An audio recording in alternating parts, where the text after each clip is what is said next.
This podcast is brought to you by Pragmatic Play, a leading game developer providing player favorites to the most successful brands across the industry. With an award-winning multi-product portfolio of slots, live casino, bingo, virtual sports, and more, Pragmatic Play is powering up new possibilities of play through one single API. Visit pragmaticplay.com and discover your favorite every time.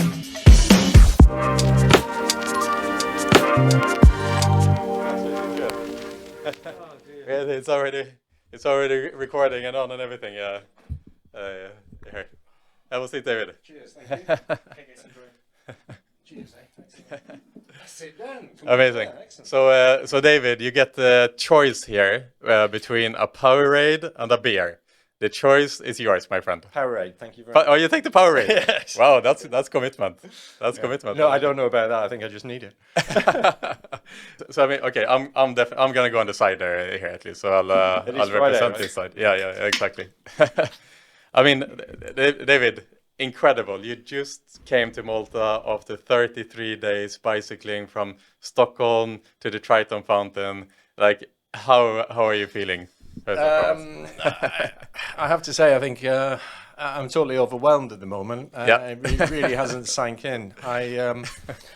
I was looking through a number of different videos and posts that I did over the trip, and just thinking back at some of the stories, and some of the experiences, and to think that I only set off, last month is like. It feels like it was a couple of years ago when I set off. But I can imagine. It only feels like yesterday as well. Yeah. But met so many fantastic people along the journey, and ups and downs, definitely, not just the hills. No. But it's certainly something I could recommend. For people to do at some point in their lives, for sure. It takes a certain type of mentality, I think, first of all, to get there. But I saw, obviously this was for charity, David. Feel free to put it a little bit closer to you. So I just checked the GoFundMe page now, and it was up at, did you see that? It was up at like £22,000 that people have donated throughout this month, basically. And this is for in aid of mental health for the Richmond Foundation, I believe. Yes, we have three charities there. We have the Richmond Foundation in Malta. We have mind.se in Sweden. And we have mind.org.uk in the UK. The two Mind organisations are totally different from each other, but both Mind. And incredible. All three organisations do a very, very similar job, even in the way. I've had mental health first aid training from the Richmond Foundation previously, for example. Okay. So, they do a lot of good and a lot of proactive work. It's not just reactive, which is really important. And of course, getting the message out there with regards to, sorry, that's my Garmin going off. Important message with regards to mental health and looking after yourself. It's an incredible effort, and we're gonna put the link to the GoFundMe page in the description of this episode as well. Get me off. Of course, and also, of course, if you don't find it there, you can also go to David Flynn's LinkedIn page, and you'll find the links being posted there in your post. And let's try to make a bit of a last push here, even though you have arrived now in Malta. Yeah, this morning when I got on the ferry, I had a look, and it just broken £18,000, and I was at the fountain. And celebrating the fact that we just raised £18,000, and then my daughter said, "Dad, no, it's 22." It's 22. And I was like, okay. What? Incredible. So Stockholm on the bicycle to Malta. Like, first and foremost, how do you even begin to plan a journey like that on a bicycle? I mean, with things breaking and planning up stops and unexpected things happening, and bicycle number 2 on my right hand side. I started thinking about it probably in January time, I think. And then by March, I'd kind of like decided, okay, I'm going to do it. How, why, the route, etc. I didn't really finalize until maybe July. I did a heck of a lot of training in July to try and see, okay, can I do these long distances that I need to do? And that went fairly well. And so then end of July, I decided, right, okay, I'm going to have a rest in August, do a couple of long rides, and then set off. Yeah. And timed it really, really well with the holidays for the kids. And yeah, they flew back from Sweden, and I rode back from Sweden. So, yeah. They arrived first. Yes. And needless to say, yeah.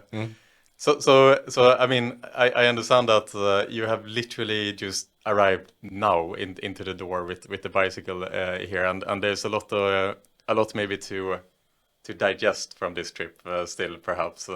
But if you were to summarize it the best way you can now, like how were the journey, if you take it like in chronological order, starting from Stockholm and moving down to Malta? What were the days like? I mean, and what challenges? the journey itself. Okay, it's a journey. You know, you see some absolutely amazing places, right? Along the way. The weather is always a factor.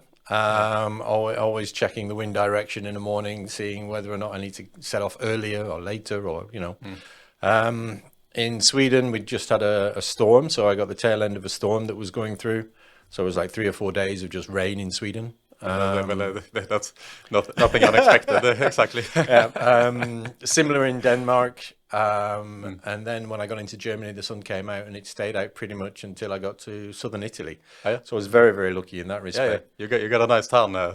Yeah. I would imagine the farmer's town is like pretty severe. It stops here. Yeah, exactly. I think I'm going to look pretty silly in the swimming pool when I start swim training again. So yeah, I mean, in terms of the actual journey through Sweden, was fairly straightforward. Apart from the fact that, as you probably know, Swedes tend to eat dinner quite early. Yep. I tend to ride quite long, and so it was quite challenging to find some food in the evening, I have to say. Otherwise, into Denmark, absolutely fantastic. The cycle infrastructure in Denmark is second to none. So really, really amazing. And the people were so friendly and helpful. I met up with a friend, Jeffrey Haas, who gave me some nice dinner and pasta, and we had a good catch up. And he even joined the ride in the morning. So yeah. And then one of the places where I stayed in the south of Denmark, I actually refused to take payment for the hotel. They heard what I was doing, and they said, "Nope, we're not going to take any payment." So I put that in the charity pot as well. Yeah, and I think that's what the trip's been about, really. I mean, I've had so many challenges, so many fantastic moments, and always I've met so many different people, and they've really supported me, even if it's just a pat on the back or a good look. You know, a restaurant donated 10% of my lunch bill to the charity. You know, some people just helping out. Bike mechanics. Oh, thank you. Just south of the Alps, a back wheel collapsed, and I would have been extremely stuck had this guy not put me first, if you will, and managed to find some wheels for me. Yeah. And then same again in Naples. A frame snapped in Naples.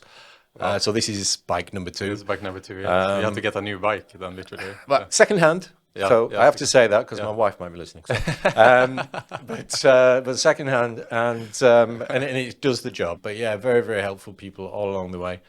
Even down to two guys in Sicily riding their bikes, and they said, okay, we're going to turn around, but we'll do an extra 20 kilometers.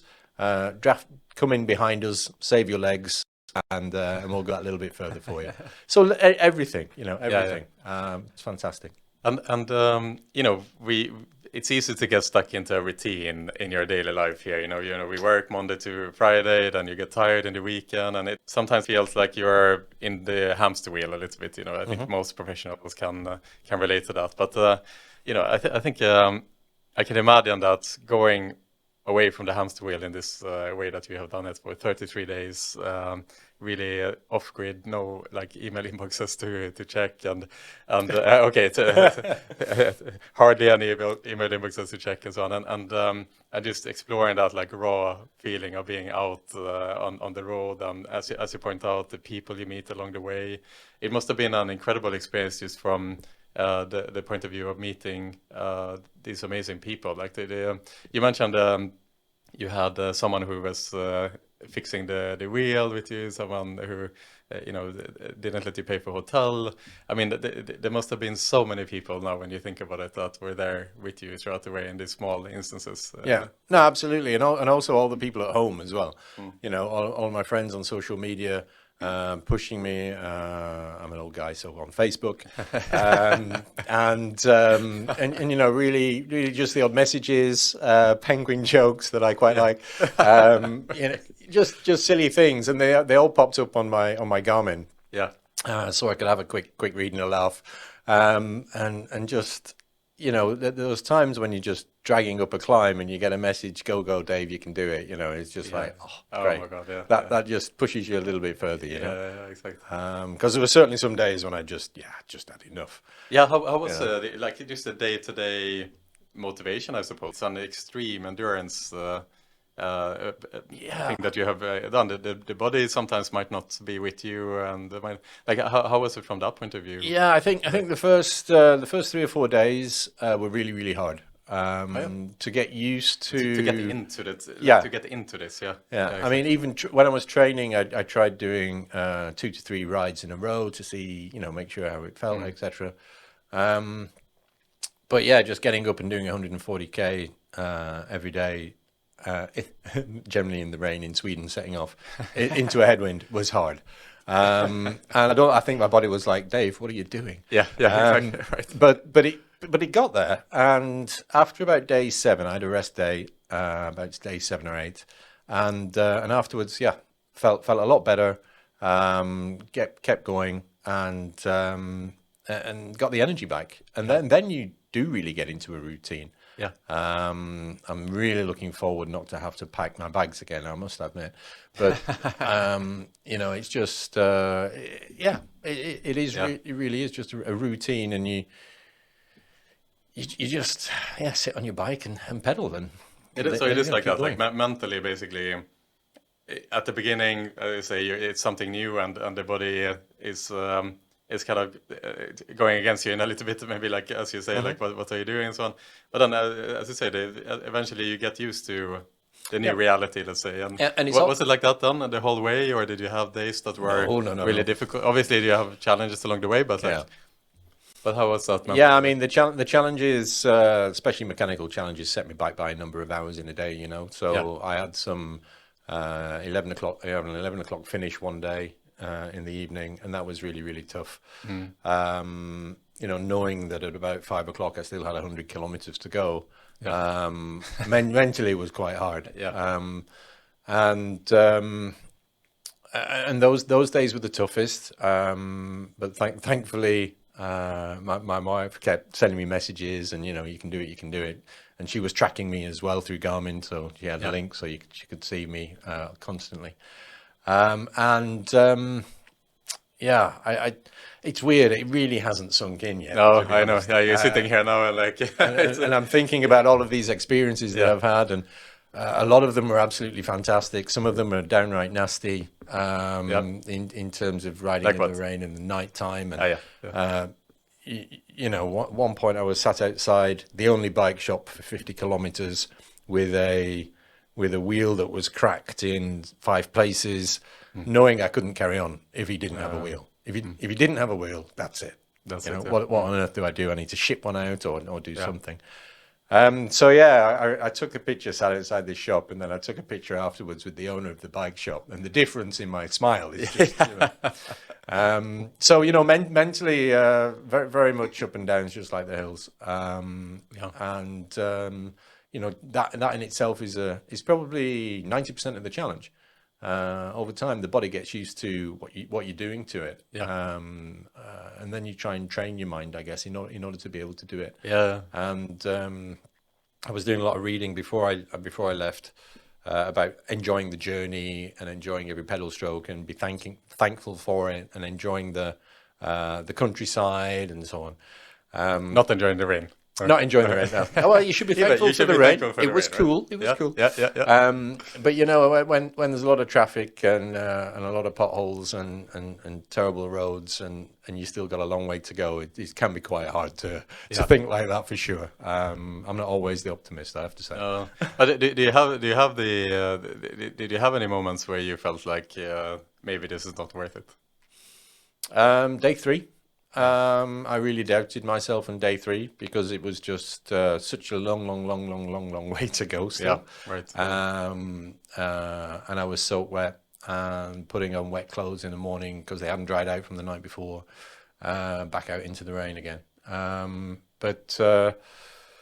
then one mountain stage, I really had my mind set that the main climb in the Alps, which was like 2,800 meters, was the halfway point. Oh, well. And I decided, okay, once I'm past that point, then I know. You can't turn back. Yeah, I'm halfway there. I may as well carry on, right? Yeah. And then I was halfway up the pass, and there was a barrier across the road, wire mesh. The road was closed due to a landslide. Right. And the police actually stopped me and said, "No, you're not going up." And at that moment, I was, I just sat at the side of the road for a while, to be honest. Yeah. And then, went down the road, decided, okay, I can't do the pass. Woke up in the morning, absolutely gutted, no motivation whatsoever. Yeah. And thought, no. To hell with this, I'm going to do that pass, because otherwise I didn't think I'd actually be able to carry on, mentally be able to carry on. Yeah. To find to reload and go backwards, only to go forwards. Exactly. Yeah. And even though it meant doing an extra few K, just that achievement of getting over the top of there, it meant so much to me. I didn't realize how much at the time, but it meant so much to me, and then just kept me going. Yeah. And then all the craziness happened with broken wheels and broken bikes, but hey. Yeah, exactly. So I hear that one of your coping mechanisms in this perhaps is the bad dad jokes. Yes. I hear this is reoccurring. What's your favorite dad joke? Oh, dear me. I got one this morning, which was a penguin joke, actually. What was it from my friend Andy? How did penguins get from Sweden to Malta? How? They by icicle. Icicle. Terrible, David. Terrible. Yes. I'll thank my mate for that one. How do you know when a joke becomes a dad joke? Go on. It's apparent. Apparent. All right. I get a feeling we're going to start a different podcast here. We can see each other out. Yeah, no worries. So David, you chose to do this long journey to raise awareness for mental health issues. Why did you choose this cause? Why is it important to you? And what are you hoping to achieve with this? Can you talk about just the importance of this topic? Yeah, I mean, for me, I've had my challenges with mental health over the years, and it means a lot to me from that perspective. We've had a relative in the family who's passed away as a result of suicide. So, these things combined, and when I started talking about mental health with a number of people, both at work and also with friends, then it became apparent that actually there's a lot of people out there that I know that hadn't said anything, and I thought, well, this isn't right. Even myself had never said anything. And so I decided, okay, no, this is really, really important. We need to get this message out there. Well, I love riding my bike. Let's put the two together. Like I said earlier, I had a course from the Richmond Foundation previously.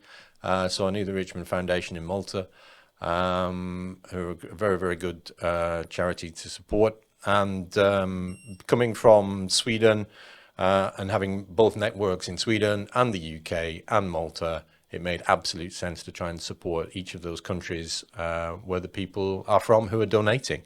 And so I thought, well, that's the best chance to be able to raise funds for these 3 organizations so that they can do something with those funds in those particular countries where the people are donating from. That's how I put it all together, really. And it seems to have worked. Yeah, for sure. That's absolutely true.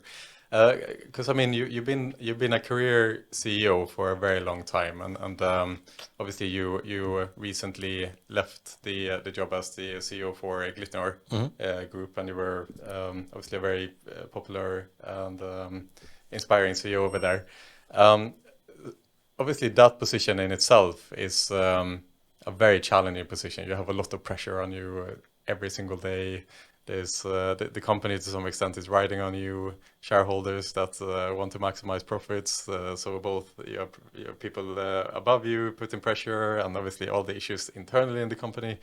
So in regards to mental health, rarely do you hear CEOs speaking about mental health actually, because you hear obviously like HR teams and kind of the company communicating about this, but it's rare that you hear this message from the top.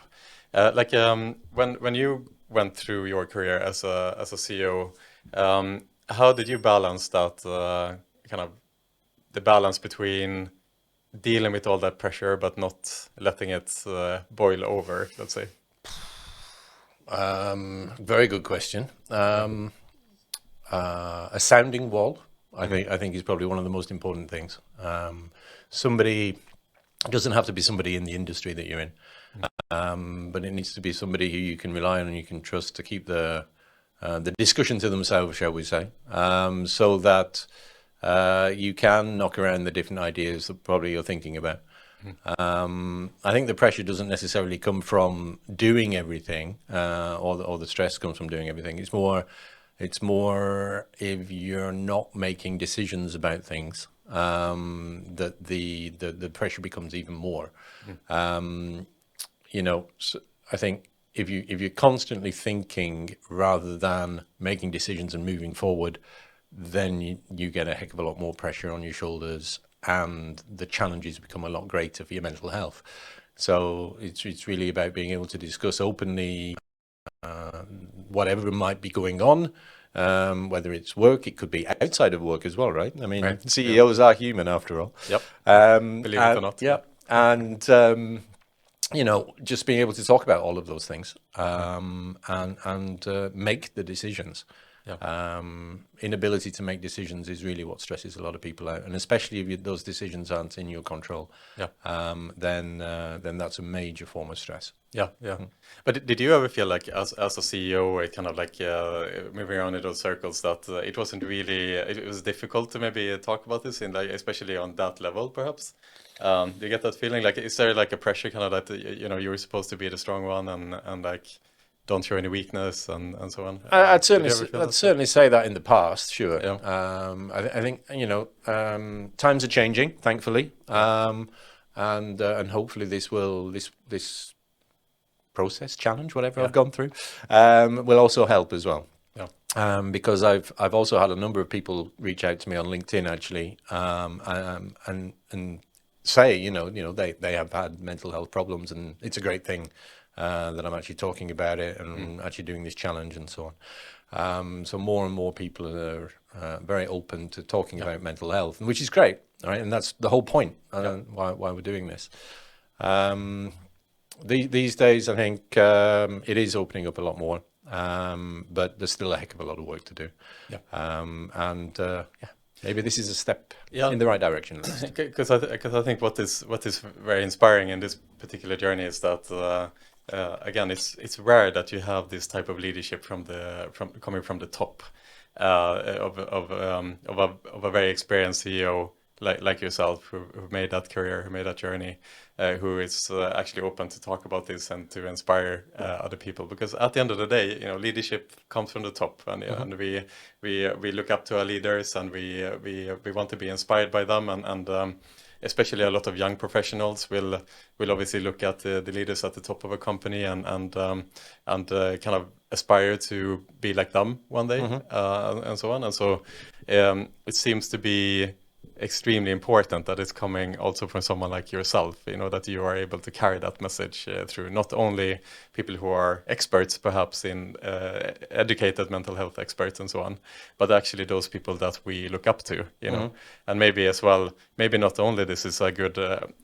inspiring message for those who are struggling with mental health, but also for the leaders of today to see that it's okay as well to talk about these topics. It doesn't make you look soft, or it's actually a strength to be able to talk about these topics, right? Yeah, I'd like to see it as a strength. Absolutely. I think I think there still is a stigma there, and I think a number of leaders prefer not to talk about some personal things. But I mean, at the end of the day, like I say, everyone's human. People trust and believe in people, not just a title, right? So. You have to be yourself as a leader of any organization, whatever it might be. And if you're not, well, people won't follow you, and the company won't go anywhere. I think it's really important as well that there's obviously the benefits as well, right? I mean, as a leader, you want your team motivated, you want your team to be productive, and if anyone is suffering from mental health issues, well, they're not going to be. And it could be within work, it could be outside of work. It doesn't matter where the stress comes from. It's just really important that there's a channel there and an outlet there, where people can talk about it. Yeah. I was having a conversation with a gentleman from the US actually when I was in Saperno, and he was he still is actually an electrician. And the electricians union in the US, they have a full focus on mental health, and they have a mental health team as well. And I found that quite surprising. Yeah, exactly. It's like traditional, like kind of like man's world, or exactly. whatever. Yeah. But he said, we have people who they don't come into work in the morning because of their mental health, so we have to do something. Yeah. And I think the more it's talked about, the more that it will become just normal, just like going to the doctor and getting your back checked out, getting your neck checked out, whatever it might be. Yeah. You just need to have it just as a normal part of your normal health regime. Yeah, that's it. Yeah, exactly. No, it feels like we're going through like a generational shift to some extent, where the kind of old school mentality is like you swallow the pain and you carry on kind of thing. And that's what you're supposed to do, especially as a man, then perhaps. Whereas the new generation is much more able to be okay to talk, and okay to be open, and not only okay, but it's actually something that is encouraged, and that is part of being a good leader, and also part of being an employee or any regular everyday person, to think about your mental health and to take care of it and so on. It feels like we are moving in the right direction, but maybe it's not an overnight thing. But again, the causes like this will certainly help to move the needle ever so slightly towards the right direction. I certainly hope so, because I mean the numbers are going in the wrong direction. Really? I mean in Malta it's absolutely crazy. You've got let me think. Is it 25% at least of the population have reported some kind of mental health problem? Okay. In Sweden, the number is more like 40%. Oh, yeah. Is that because people are willing to open up, do you think, though? People struggling. It's possible. It's really funny when I was cycling through 9 countries, the reaction was interestingly different the further south I got, when I said I'm riding for mental health, as a charity fundraiser. In the Nordics, it was okay, that's great, that's fantastic. Celebrated. Yeah. Okay. But the further south I got, it was more, okay, as if it was rather enclosed, and they didn't really know what I meant or wanted to talk about it. But of course, there was a bigger challenge with the language barrier as well. But maybe they didn't understand the question. The number of Google Translate discussions I've had, especially about bikes, is crazy. But. You know how to say bicycle in Italian now. I can imagine. Yes. Brilliant, David. So you completed this massive challenge now. I know that you are a fan of challenges in general. You swam from Malta to Gozo. Don't go there now. Come on, not today. So I know that you literally completed this this challenge, a couple of minutes ago. But yeah, what's next? Yeah, I know you knew it was gonna come. Yeah. I mean, a friend said to me last week. He said, "So you're going to come to G2E then, by bike from New York?" Oh wow! I said, Route 66. Well, yeah, I guess so. I said, well, not this year, but it has been proposed that I do coast to coast in the US. That's a good one. I think the Americans. This distance that I covered is the equivalent as cycling from Florida to LA. Yeah, so it is coast to coast already. Yeah. Yeah, look, I've done this one. Let me have a rest. Okay. I can see it in front of me, David. You cruise down the strip. The audience is cheering, and congratulations, David. Everything straight into the Venetian Expo Center and into the conference. No. Yeah, take the bike with you. I think last time I was in G2E, I actually did take a bicycle through the Venetian. Oh, you did? Yeah, so I could go out cycling at 4 o'clock in the morning. Oh, that's awesome. But hey, yeah. No, I'm not getting drawn into that one. No. But for now, it is back to the family and enjoy them. I mean, they must have missed you now. Obviously, it's like I got some, or maybe they for them it was a good mental health exercise as well. Who knows? I got some great hugs at Triton Fountain when I arrived, and it was great to see the family again. For sure. Do you picture that when you're back? Like, how is the ending gonna be? Or I couldn't. I couldn't picture that. If I pictured that, I probably would have stopped at the side of the road. Yeah. and had a bit of a cry. Yeah, exactly. So, did you cry when you finished? I didn't actually. I thought I would have done. Yesterday I had a moment for sure. But then it was in Pozzallo, and it was very, very close. But yeah, it was. This ride was tough. Enjoyable. Yeah, but tough. Yeah, fair enough. So I'm just gonna put it out there. I'm looking as well at like potentially an adventure next year, and we were looking at maybe climbing Mont Blanc as which is actually doable as a beginner, and maybe it would be a challenge that Mr. Flynn would consider as well to continue the mental health awareness charity raising here. No pressure. We are like recording and everything. That's what 1,300 meters higher than where I rode. So yeah, that's not that much. No, that's not that much difference. Exactly. You never know. Let it digest a little bit. I mean, we can follow up on that later on. But yeah. So talk about like the preparation that goes into this a little bit more. You mentioned a bit earlier that. You started already thinking about this in the beginning of the year. But for those people who are thinking about, doing maybe something similar or whatnot on a bike, like what goes into it? What do you need in order to be able to execute this? I mean, it can't be cheap, first of all. The planning that goes into things, having to assume that things will go wrong eventually, and how do you deal with that? What type of packing do you need with you? Can you talk a bit more? Like, how do you even begin to plan? To begin, if it's cycling, then of course you need whatever it might be. Then you need it in your body, and you need to be able to have that energy, if you will, and that desire to be able to complete it first and foremost. From a cycling perspective, I mean, okay, tools. I have quite a lot of tools with me. And things to repair the bike and so on. Sometimes not enough, of course, but hey. Yeah. Funny story, I've carried 6 inner tubes with me, 4,150 something kilometers, and I only had 1 puncture.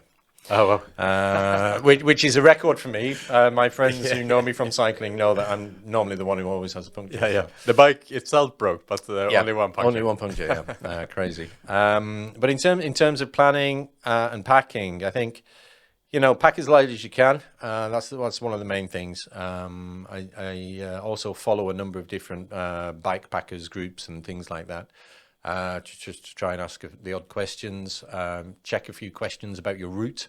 I asked a lot of questions about going over Stelvio with a group for the large climb in the Alps, which all went very, very well. But unfortunately, it rained a couple of days before and the road gave way. So, so I'll always try and do your homework. I think that's important. Then route-wise, I used an app called Komoot. And that allows me then to pick out cycle tracks and also the type of terrain as well that you're cycling over, because that totally changes your speed if you need a gravel bike or a road bike or whatever it might be. Otherwise, quite a bit of washing powder. Always handy if you want to say hello to anybody. Yeah, you haven't worn that shirt for 33 days straight, no? No, I've got another one like this. So you back and forth. Yeah. No, but seriously, every 15 days with one and 15 days with the other. Every night is washing night. And it's just whether or not you can get it dry again for the next day. So always carry one spare kit. And similarly for your night clothes as well, one spare kit. So that's it. That's two sets of kit for the day, 2 sets of kit for the night, one pair of very, very, very light shoes for the evenings, and otherwise then it's tools and cables for your chargers, for your phones, for your Garmin, just to make sure you've got the right routes. And don't push yourself. I mean, easy to say, but only go at 75%. Of what you'd normally go at, and I found that quite hard the first few days because it was into a headwind, so I was giving it everything.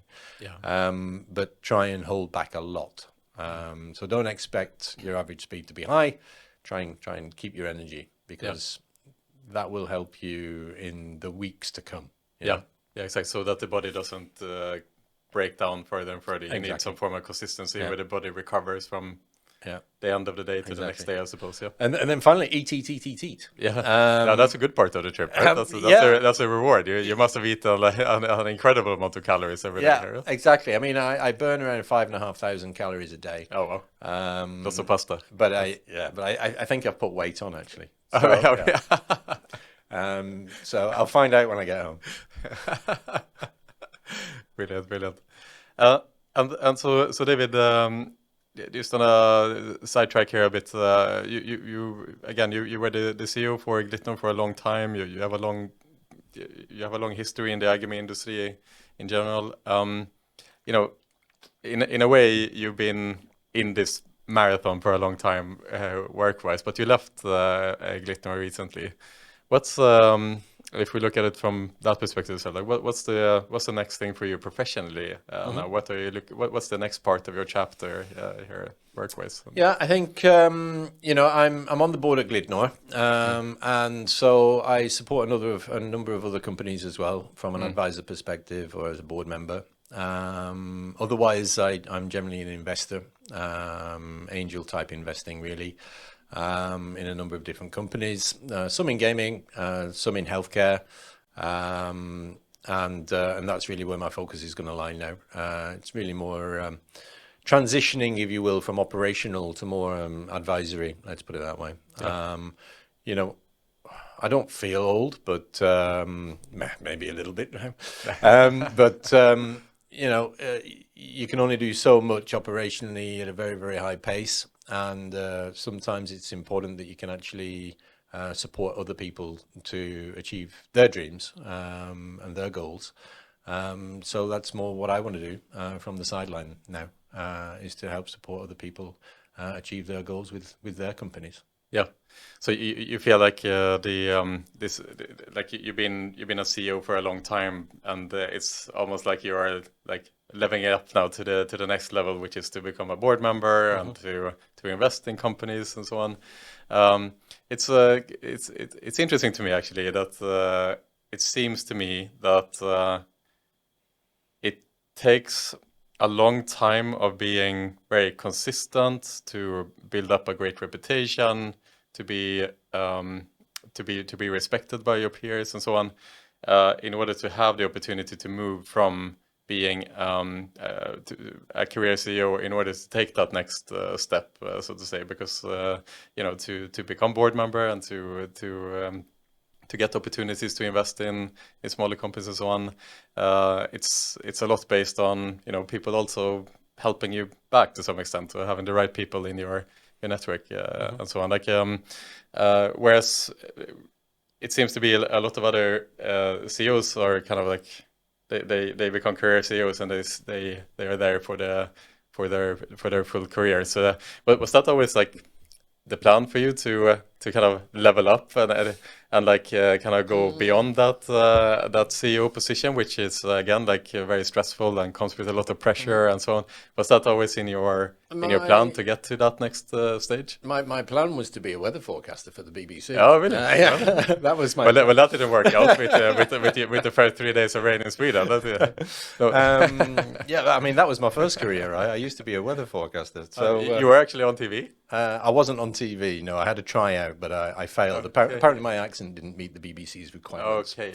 Well. So, but I was working at the Met Office in the UK as a meteorologist for a number of years. Oh wow! And then you ended up doing budget forecasting instead.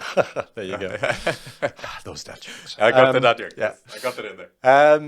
No, I think as a CEO, it is high pressure constantly, and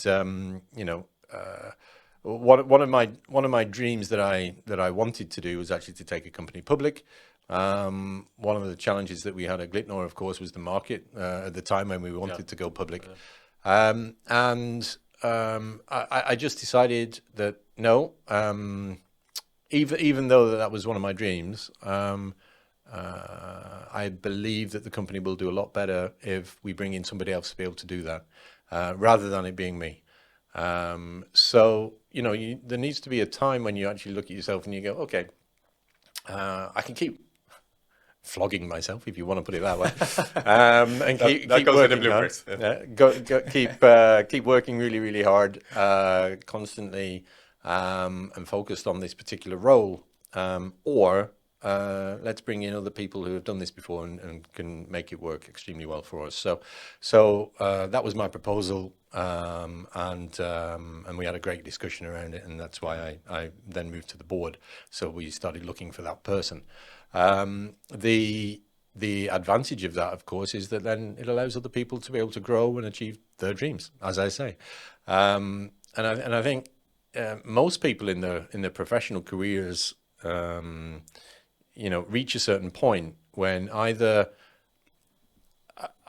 you can carry on and force yourself, if you will, to work extremely hard.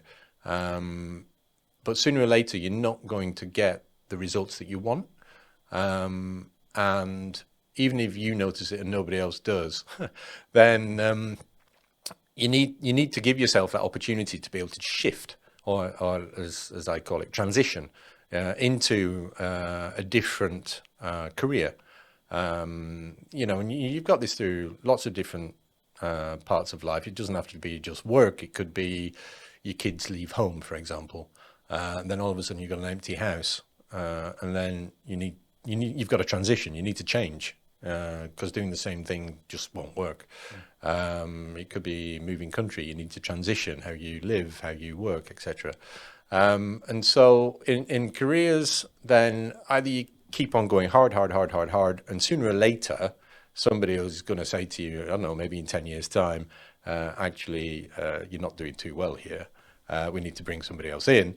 Or focus that attention and make sure that you bring other people up and support other people, and guide and counsel and coach other people so that they can be fantastic at what they're doing. Yeah. And I found that my focus certainly was more on raising funds, getting listed, etc., and a lot less on coaching. And I really wanted to coach a lot more. I love people, and that's where I get my kicks, is by seeing other people really develop and do well. Yeah. And so, yeah, that's what I wanted to do. Yeah. Easy.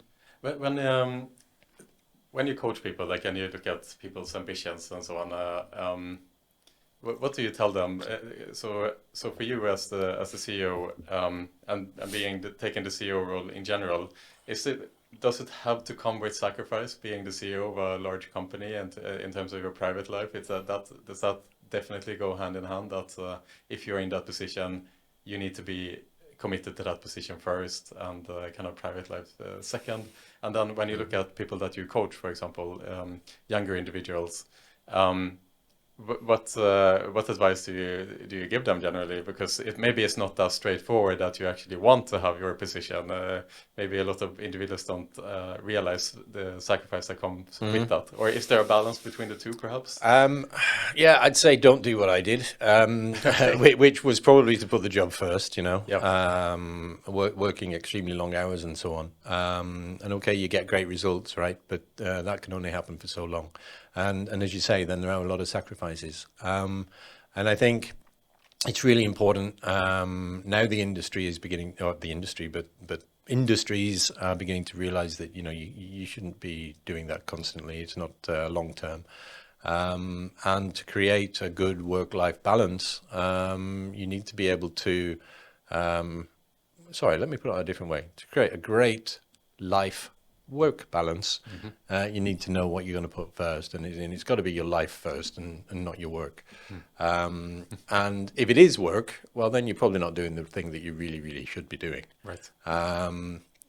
So figure that out first and foremost. If it's just a job and you want to try and get to the top in that job, well, you're probably in the wrong job to begin with. You're probably in the wrong industry. Yeah. Figure something else out, and take that time, because skills are always transferable anyway.